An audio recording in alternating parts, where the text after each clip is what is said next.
no volveré, no volveré.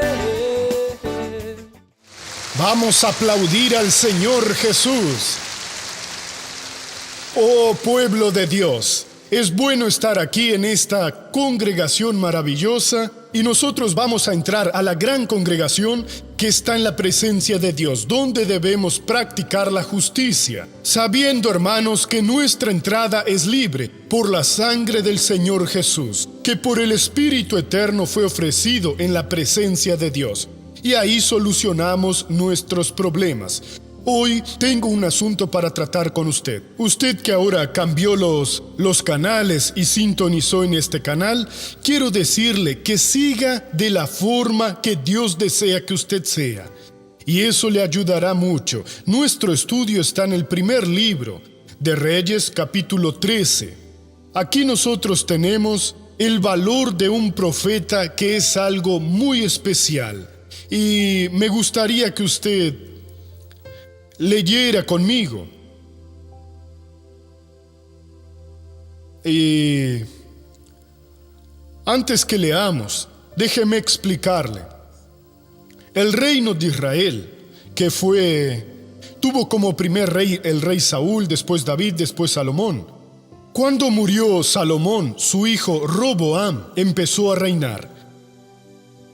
Pero un profeta ya había profetizado a un hombre que se llamaba Jeroboam, que fue perseguido por Salomón y tuvo que escaparse a Egipto. El Señor Dios honró el reino de Salomón, pero al final de su vida Salomón se equivocó demasiado, cometió un pecado por las muchas mujeres que tuvo. Ese hombre me parece que no estaba muy bien de la cabeza, porque solo tuvo 700 esposas. Le bastaba una. ¿Cómo pensó que era poco? Tuvo unas 300 concubinas más. Pobre de la que era una de sus esposas. Pasaba años sin ver a su marido. Miren qué cosa terrible. Y ese pecado que cometió lo hizo inclinarse a adorar a los dioses de esas mujeres, porque tuvo mujeres de varios reinos que no conocían la palabra de Dios. Eso fue triste. Después Dios usó un profeta para decirle a Roboam que sería el rey, y fue lo que hizo Dios. Entonces Dios dividió ese reino, 10 tribus se las dio a Jeroboam. Él le dijo a Jeroboam que sería el rey, y 2 quedaron con Roboam. Roboam quería empezar a guerrear para tomar las demás, pero Dios le dijo que no.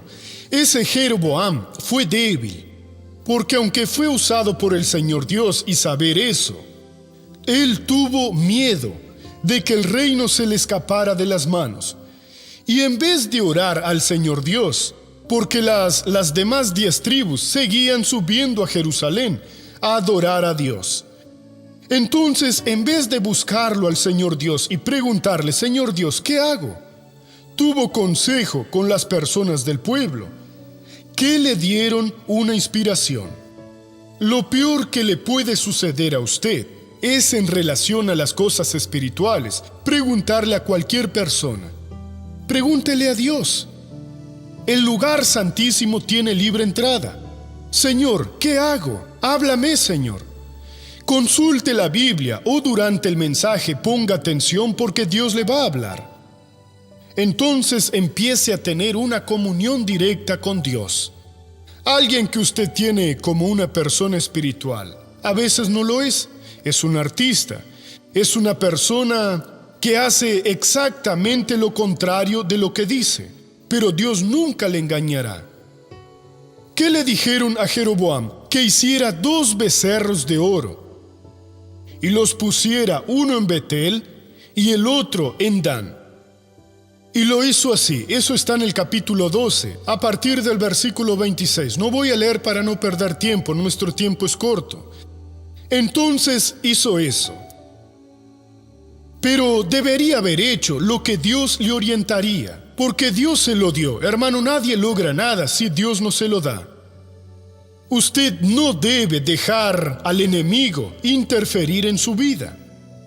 Y cuando el rey instituyó esa hechicería, lastimó el corazón de Dios. Vea lo que está escrito aquí. en el capítulo 12, versículo 28. Después de tomar consejo, hizo el rey 2 becerros de oro y dijo al pueblo: ya habéis subido bastante a Jerusalén. Parecía que era amigo del pueblo. Aquí están tus dioses, Israel, los cuales te hicieron subir de la tierra de Egipto. Eso lastimó el corazón de Dios, porque el que los hizo subir fue el Señor usando a Moisés con su mano fuerte y poderosa. Bueno, el rey puso eso allá e instituyó esa hechicería, con 2 épocas del año en la que la gente tendría que ir. Como lo hacía Judá y yendo a Jerusalén, lo harían ahí también. Entonces Dios lo llamó al profeta. Sobre eso yo le quiero hablar. De esta manera Dios lo quiere usar. Eso está en el capítulo 13. Dice esto: mientras Jeroboam quemaba el incienso junto al altar, un hombre de Dios vino de Judá a Betel, enviado por Jehová. Ese hombre recibió una misión y necesitaba ser valiente, pues en todas las misiones que Dios nos da, hace falta que nosotros seamos valientes.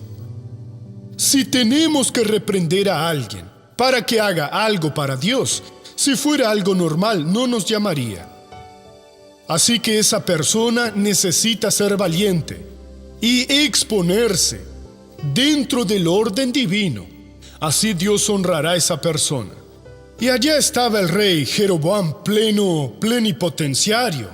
Y el hombre se puso junto al altar y le trajo un mensaje que dejó encolerizado al rey. Dice esto: aquel clamó contra el altar por mandato de Jehová y dijo: altar, altar, mirando hacia el altar, así ha dicho Jehová: a la casa de David le nacerá un hijo llamado Josías, el cual sacrificará sobre ti a los sacerdotes de los lugares altos que queman sobre ti incienso, y sobre ti quemarán huesos de hombres. Fue lo que después sucedió más adelante, así lee esa historia. Decenas, centenas de años más adelante nació Josías e hizo exactamente lo que dijo Dios. El hombre era de Dios.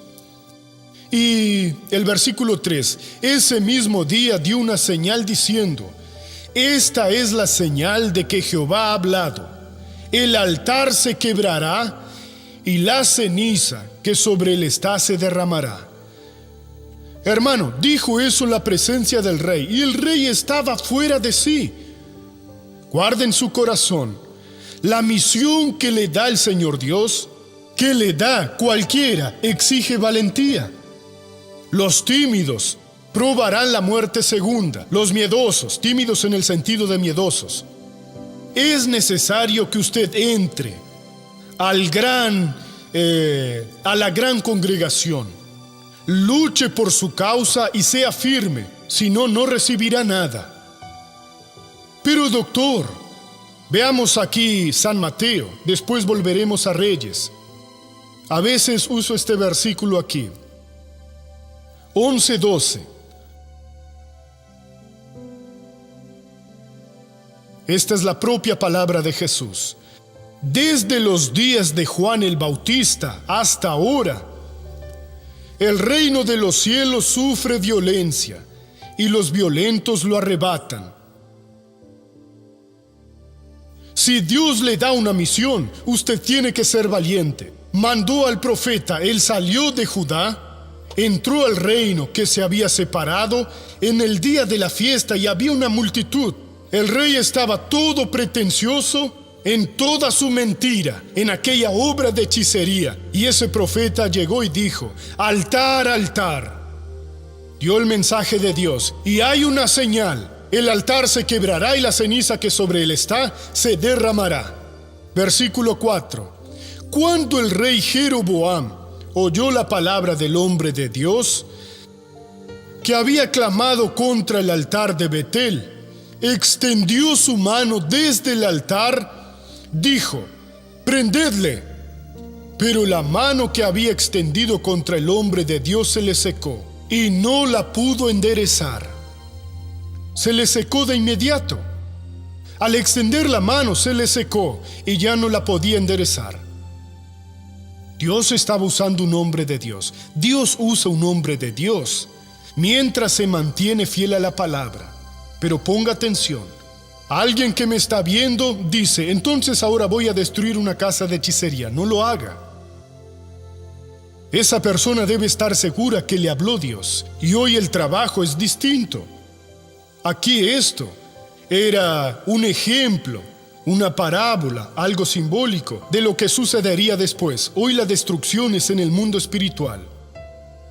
Si un día Dios le orienta a orar fuerte para que se cierre un lugar donde la gente recibe demonios, usted ora y Dios va y lo cierra. No es algo físico. Tenemos que agradar a las personas y respetar las leyes del país. No ser débiles mentales. Debilidad mental no es la voz de Dios. Y Dios no estará con esa persona. Uno tiene que entender que hoy estamos salvando vidas. Ese es otro espíritu. No tiene que bajar el fuego para consumir a las personas, sino que tiene que bajar el fuego para liberarlas. Esa es la intercesión que nosotros hacemos. Y con sabiduría logramos abrirle los ojos a las personas. Es lo que Dios está haciendo hoy. Entonces el hombre de Dios habló, Dios lo probó y Dios prueba cuando le da un mensaje a una persona. Al rey se le secó la mano así, entonces le pidió, por favor. Dice el próximo versículo, el altar se rompió y se derramó la ceniza que había en él, conforme a la señal que el hombre de Dios había dado por mandato de Jehová. Entonces el rey, dirigiéndose al hombre de Dios, dijo, te pido que ruegues ante la presencia de Jehová tu Dios y ores por mí, para que mi mano sea restaurada. El hombre de Dios oró a Jehová y la mano del rey se le restauró. Quedó como era antes. Miren qué cosa bonita hizo. No dejó que en ese momento le dominara la rabia humana. Está bien, levantaste la mano contra mí. Su mano se quedará seca por toda su vida para probar lo que usted hizo. En cualquier situación tenemos que estar conectados a los cielos para nunca decir nuestras palabras y no mezclar nuestra voluntad con la voluntad de Dios, porque con nuestra voluntad Dios no tiene compromiso. Dios solamente tiene compromiso con su voluntad. El hombre oró y su mano se le restauró. ¿Y qué pasó enseguida? El rey dijo al hombre de Dios, ven conmigo a casa y comerás, para que descanse, ¿no? Y yo te daré un presente. Pero el hombre de Dios respondió al rey, aunque me dieras la mitad de tu casa, no iría contigo, ni comería pan, ni bebería agua en este lugar. Porque así me está ordenado por mandato de Jehová, que me ha dicho, no comas pan, ni bebas agua, ni regreses por el mismo camino. Todo lo que pasó hasta ese momento estaba bien, hermanos. Él tendría que haber seguido así. Pero si lee los próximos versículos, un viejo profeta mentiroso fue tras el hombre, lo convenció a ir a su casa. El ángel me habló, Jehová dijo que tiene que comer pan. El profeta regresó, comió pan y un león lo mató. Después lo leen, su final fue triste. Pero lo que quiero decirle a usted y lo que Dios le dio en mi corazón es que usted debe ser a la manera que Dios se lo mandó. ¿Y cómo me mandó el Señor Dios? ¿Cómo siente usted por la palabra que Dios quiere que usted sea? Si Dios le dice que esa muchacha con la que quiere casarse o el muchacho con el que quiere casarse no es la persona ideal, no importa quién le muestre que es buena gente y su familia es buena gente, tiene posesiones, que será feliz, usted sintió de Dios. Si Dios lo llamó para que sea un predicador como lo llamó a mí, no importa quién le diga que no lo sea. O si Dios le llamó para que sea un profesional liberal en determinada área del trabajo humano, hágalo porque Dios quiere que esté ahí. Entonces Dios quiere y me está mandando decirle hoy que usted debe ser a la manera que lo quiere Él. Porque a la manera que le habló a usted, también le reclamará. Nadie le dirá una excusa a Dios. Pero Señor, aquí estarían mi padre y mi madre, que me dijeron a mí que no debería obedecerte, que tendría que hacer esto. Dios ni siquiera escuchará eso. Si le habló a usted, por lo que le dijo a usted, usted tendrá que rendirle cuentas. Si Dios le llamó para hacer algo y está en la palabra, es espiritual y está seguro, pídale que le ayude a realizarlo. Porque si Él le mandó, Él le abrirá las puertas. No existe eso de que le haya mandado y las puertas se cierren. Hace 20 años que estoy orando y un día lo conseguiré. Deje de pensar así. Cuando Dios le habla, Él ya hizo todo. Solamente tiene que creer y sin esfuerzo, simplemente con coraje, siguiendo al Señor, usted verá la obra realizada. Amén. Por eso sea lo que quiere Dios que usted sea. Vamos a la novela de la vida real.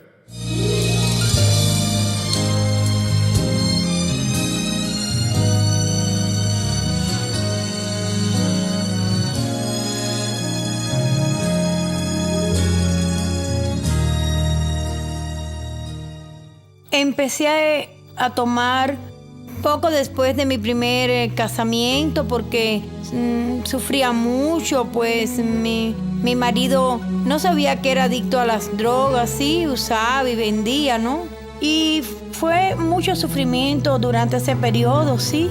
Y en el año 1996 él falleció porque consumía muchas drogas, sí. Me quedé sola. Yo veía que los hombres le pegaban, sí, pero no sabía qué hacer. Era pequeña y a veces decía, bueno, tendré que empezar a trabajar, pero no podía porque era muy chica, yo era muy chica, no sabía qué hacer, lloraba mucho y cuando ella tomaba se ponía muy mal. Yo agarraba mi ropa y me iba a la casa de mi abuela, pero volvía de nuevo porque ella iba a buscarme de nuevo y a mí eso me daba mucha pena y volvía con ella. Era todo muy triste porque vivía sola con mi hija, sí, porque mi hija mayor ya se había ido y ella acompañó todo, veía todo, pero yo vivía tomando, emborrachándome, no podía hacer ni la comida mejor porque lo intentaba, pero ¿cómo me iba a acercar a la cocina para hacer comida así? Fue muy difícil porque tomaba demasiado.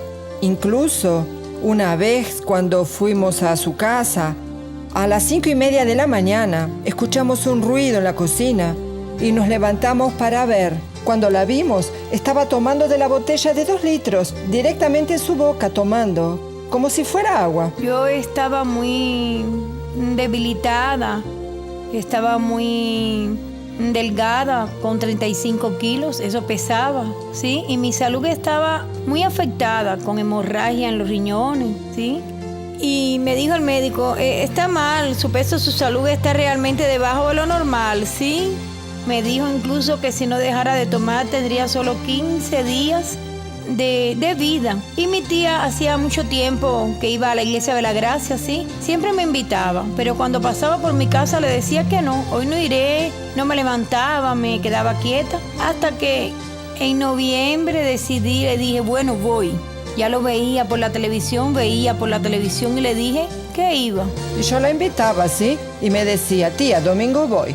Y el domingo pasaba por su casa, estaba durmiendo y decía que no iba, que el domingo siguiente iría. Y así se disculpaba. Y yo no le insistía, ¿sí? Porque sería en vano obligarla que fuera, ¿verdad? Creo que cada uno debe ir por su propio interés. Y yo empecé a ir. Fue la primera vez y me gustó. Y ella me invitó nuevamente y le dije que iba. Y fue cuando empecé a participar de las campañas que realizaban allí, sí.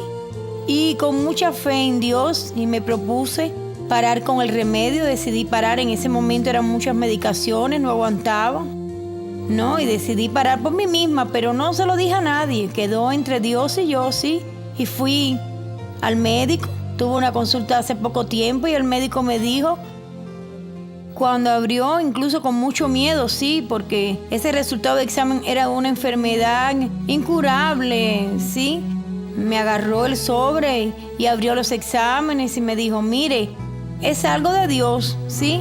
Y lo miré y le pregunté, ¿qué pasó, doctor? Sí, con miedo. Y me preguntó, ¿estás tomando los remedios? Y le dije, sí, claro, pero en mi interior sí, con Dios no estaba, lo pensé. Y de repente me dice, mire usted, Efigenia, usted realmente no tiene nada. Le dije muchas veces a mi tía que un día tendría una mamá, que mi mamá sería lo mejor para mí, que estaría junto a mí, siempre conmigo, y que no volvería a ser como era antes, que lograría tener una casa, que sería capaz de limpiarla, preparar la comida, arreglarla, ¿entiende? Y mi tía decía que Dios es mayor y que Dios lo lograría, y realmente lo consiguió. Para mí fue una gran alegría. Este año fue el primer día de las madres lúcidas, sí, gracias a Dios, sin alcohol, junto a ellas. Así que para mí es muy gratificante y estoy muy feliz.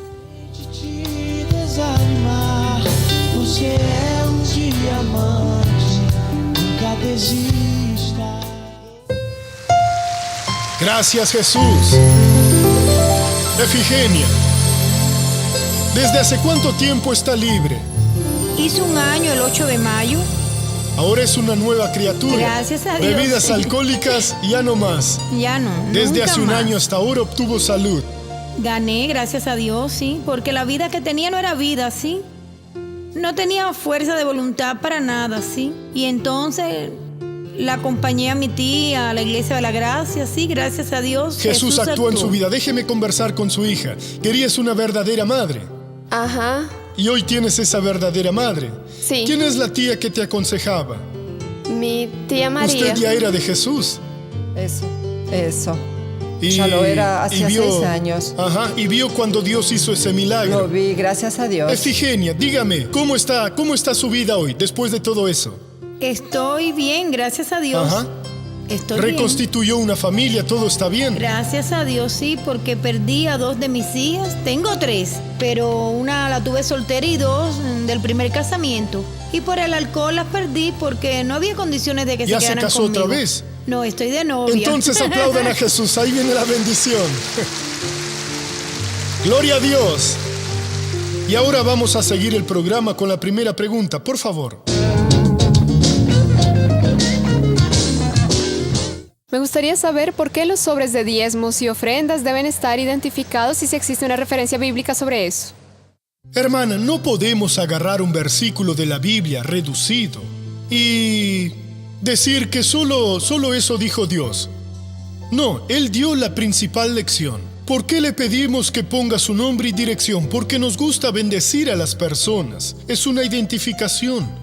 Obvio que podríamos dejar allá en la puerta una urna u otra cosa para que ponga su diezmo, y así lo haría. Pero es tan bueno cuando algo es solemne y puede presentarlo a Dios. Es como cuando uno está en casa, prepara la comida y cuando se acerca a la olla, se sirve la comida, se sienta en el suelo, come y se va. No, es bueno cuando se reúne la familia, agradece a Dios y come. Es muy bonito cuando algo es solemne, por eso lo hacemos y es muy bueno poder bendecirles a ustedes. Segunda pregunta. ¿Cómo puedo comprobar la existencia de Dios sin usar la Biblia? Así es difícil, hermana, porque ¿cómo lo va a comprobar? Solamente con la palabra de Dios. Pero es obvio, nosotros notamos que todo en la vida habla sobre Dios. Suelo decir esto, que nuestros ojos, el Creador los hizo. Cuando estamos en un ambiente oscuro, estos ojitos se abren para que podamos ver. En un ambiente claro, se cierran para no quemar los ojos. ¿Quién nos dio esa sabiduría? Una vez estaba pescando, ya lo conté aquí, en río pescaba muchísimo con mis amigos. Y cuando jalábamos la red, habían muchos pececitos pequeños. Cuando están vivos los tirábamos al mar, pero si no lo están los desechábamos. Y se les enseña a los gatos que hay comida para ellos. Por eso venían unos 10 gatos, se los tirábamos y los atrapaban. Y existe un pez que siempre es muy feo y se llama pez globo, es venenoso. Y amábamos a los gatos, cuando venían tirábamos los peces. ¿Quién les enseñó que esos peces son venenosos? O sea, tienen sabiduría, porque no existe una escuela para gatos donde la mamá es gata. Hijos, presten atención, este es el pez globo, tomen cuidado, si lo comen morirán. Eso está dentro de ellos, ¿quién les dio ese instinto? Al bebé recién nacido, si lo aproximamos al pecho de su madre, va directamente al pezón. ¿Quién le dice que tiene que mamar? El creador de todo. Esas son cosas que comprueban. Cuando está en el vientre de su madre, está en medio del líquido que hay. Si al nacer se lo pone otra vez, morirá en el momento. Ya no puede estar en medio aquel líquido, es diferente. Entonces todo eso cuenta con una mano sabia que hizo todas las cosas. Y esa mano es Dios. Pero nadie se convence.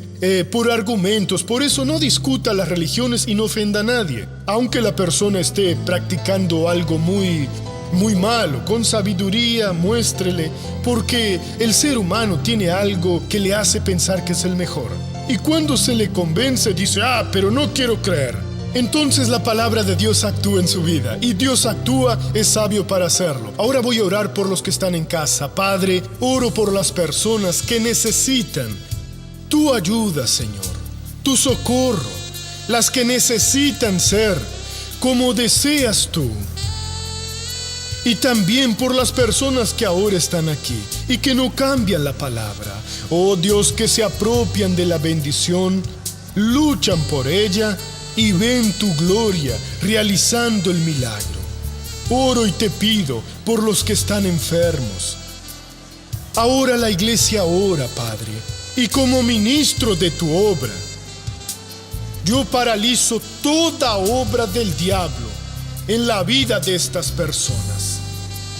Y le digo al espíritu del sufrimiento, de la derrota, suelta a ese hombre, suelta a esa mujer, sal de esa persona y no vuelvas nunca más. Vete ahora en el nombre de Jesús. Y usted diga, amén, Jesús. No volveré.